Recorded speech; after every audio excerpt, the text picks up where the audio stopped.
Hi everyone, in this video we're going to be showing you a basic recipe for banana chocolate chip muffins, but also some hints for making any type of muffin, because if you know how to make one type of muffin, you pretty much know how to make them all. They're one of the easiest things to make from scratch, but a lot of times people will choose to use mixes, and it's a really easy reason, because it makes things a lot faster. But if you're trying to get some processed ingredients out of your diet and want to try making things on your own and make things customizable, muffins are a great way to do this because they have the easiest mixing method and they have the most fun substitutions, and you can play around with things a whole lot. Part of the reason that muffins are so easy is that you just start out with two bowls, a wet bowl and a dry bowl.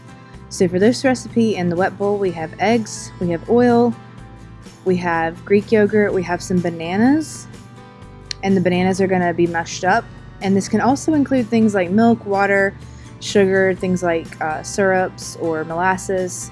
In our dry bowl, you're going to have flour, and that can be whole wheat or gluten-free.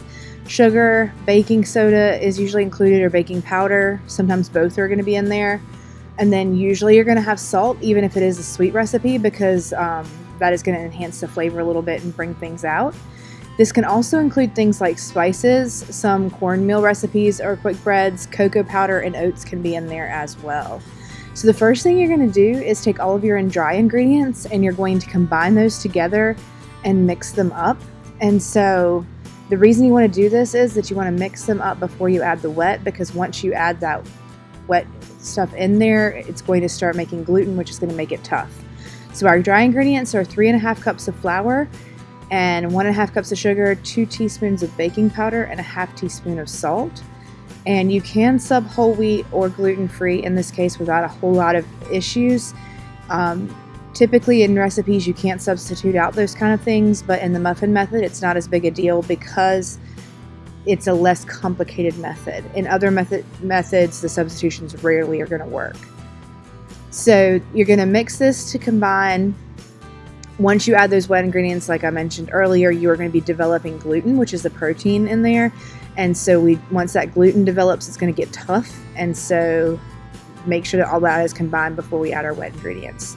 So now we're going to combine and mix all of our wet ingredients. And the first step in this is going to be to mash the bananas.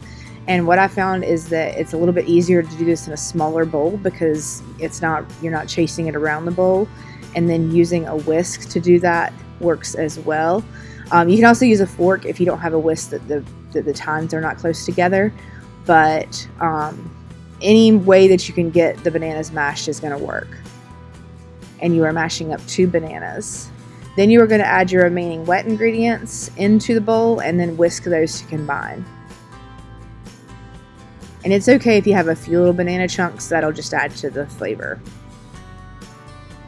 So we're adding a little bit of vanilla in there. So your wet ingredients are going to be 2 eggs, a half cup of oil, and you want it to be a neutral flavored oil like vegetable or canola, and then a cup of plain Greek yogurt. And you could use vanilla if you wanted to, but just keep in mind that's going to add to the sugar. 2 teaspoons of vanilla and 2 cups of mashed bananas. And usually each banana is going to yield about a cup of banana. And you want to whisk this together until it gets nice and combined before we are adding it into the dry ingredients. So now the next step is that you just put the dry on top of the wet. Your inclination is going to be to do the opposite, but this actually makes it combine a little bit easier and makes it to where you don't have to whisk it as much.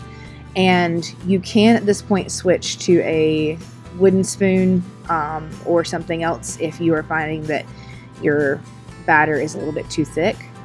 And the more that you mix this at this point, the tougher the muffins are going to be. And so you just want to mix this until it is barely combined together. You might even have a couple of little chunks in there. The over-mixing can also leave tunnels, which are like little tunnels in the muffins. It can lead to large holes, or it can make your muffins really dense because the baking powder is having to fight the gluten development so much. So just keep in mind, the more you mix this, the tougher your muffins are going to be.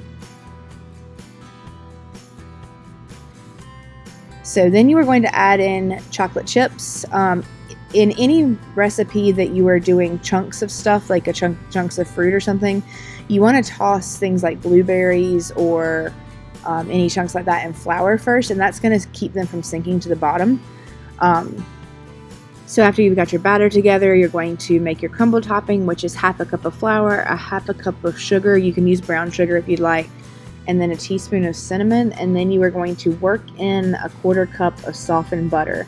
And that's just butter that you've left out on the counter for at least a couple hours until it gets soft. And this is going to make a nice crumble. It'll be kind of crunchy on top of the muffins, and it just takes any plain muffin and makes it just a little bit fancier. Then you are going to line your pan with cupcake liners if you have them, and this just keeps things from sticking and makes them a lot easier to take out. If not, just spray your pan. And one thing that you always want to do whenever you are making muffins is you want to keep them an even size, and using a scoop helps out with that. These are jumbo muffins that I'm making, but when you're making smaller ones, you would kind of figure out which scoop works best with which muffin pan. But this is going to keep your sizes even. If you are making the jumbo muffins, keep in mind you might need to decrease your oven temperature because sometimes the outside will burn before the inside cooks when you are making larger things. So sometimes that is a helpful hint if you're noticing when you increase the size that stuff is getting overdone on the outside. After you've filled your muffin cups, you're going to sprinkle your crumble top over the top, and we are baking these at 350 until when you press them, the top springs back. So you press, if it leaves a dent, it's not done. If it springs back, you're good.